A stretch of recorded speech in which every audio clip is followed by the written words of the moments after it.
Today we're going to start with Romeo and Juliet, Act 1, Prologue. So you will need your study guide and your textbook out. We're on study guide page 2. So the prologue is listed right here. We're going to start by reading that.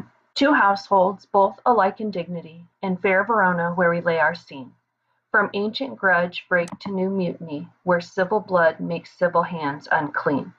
From forth the fatal loins of these two foes, a pair of star-crossed lovers take their life, whose misadventure piteous overthrows do with their death bury their parents' strife, the fearful passage of their death-marked love, and the continuance of their parents' rage, which but their children's end not could remove, is now the 2-hour traffic of our stage, which if you with patient ears attend, where here shall miss our toil shall strive to mend. So this prologue right here is a sonnet, 15 or 14 lines, and a rhyming couplet, and our rhyme scheme: dignity, mutiny, scene, unclean. So we're going to go down here, and I have some of the answers already filled in. So what does it mean? Two households. So in Romeo and Juliet, we're looking at the households of the Montagues and the Capulets. Both alike in dignity. That's saying that neither one of them are any better than the other. So both the Montagues and the Capulets are exactly the same.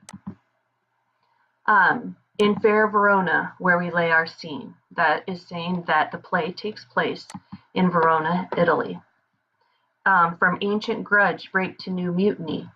That is telling us that the grudge has been along for a long time and it's ancient. And what has happened recently is that there has been a new fight, where civil blood makes civil hands unclean. So civil is in reference to the citizens of Verona, that not only the Montagues and the Capulets are involved, but now the citizens are involved. From forth the fatal loins of these two foes means that Romeo and Juliet were born from their parents, and they were born into this feud. A pair of star-crossed lovers take their life. This means that Romeo and Juliet fall in love and commit suicide. And what does it mean to be star-crossed? That means that they were destined to disaster by fate.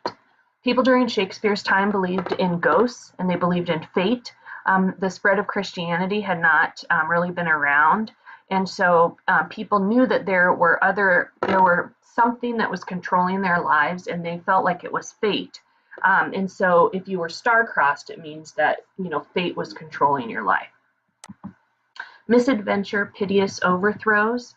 How successful were they to date and marry? Well, they were not very successful. Their whole relationship only lasted from beginning to end in 1 week. Do with their death bury their parents' strife. What that is saying is that the family feud is what ends the fighting. The fearful passage of their death-marked love and the continuance of their parents' rage. So what this is saying is that the play is going to be about Romeo and Juliet falling in love and then dying. Which, but their children's end not could remove. And the only thing that is going to end this feud is the death of Romeo and Juliet. Is now the 2-hour traffics of our stage. That's simply saying that the play is 2 hours long. Which with, if patient ears attend, what here shall miss our toil shall strive to mend. What this is saying is that if you pay attention, you're going to hear the entire story right here. So that is the prologue. I'm going to show you a little video that is from Romeo and Juliet, and this is my favorite example of the prologue. It's just a fun little way to see the prologue.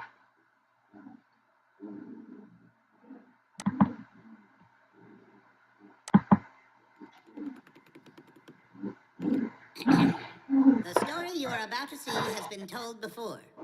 A lot. And now we are going to tell it again. But different. It's about two star-crossed lovers kept apart by a big feud. No one knows how this feud started, but it's all quite entertaining. Unfortunately, before we begin, there is a rather long, boring prologue, which I will read to you now. Two households, both alike in dignity, in fair Verona, where we lay our scene. From ancient grudge, break to new mutiny, where civil blood makes civil hands unclean. From forth the fatal loins of these two... So that is the prologue to Romeo and Juliet.